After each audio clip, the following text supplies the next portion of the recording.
2,000 miles, the Appalachian Trail is a feat that attracts thousands of hikers every year. And right now, a group of veterans is trekking through Georgia's section of that trail, helping comrades complete a mission hiking while blind. Liza Lucas is following the expedition as the group documents their adventure on social media.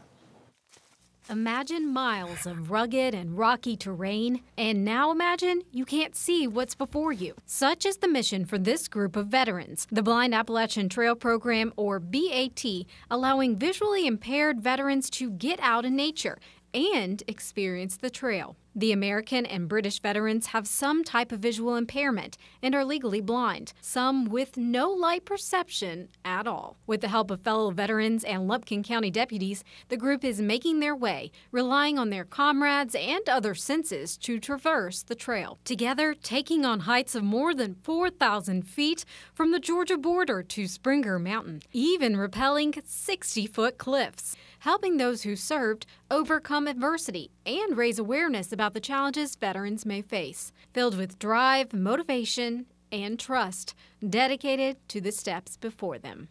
Wow. Well, the inaugural group expects to finish the first section on Wednesday, 74 miles to coincide with the 74th anniversary of D-Day, the Allied invasion of Normandy, France.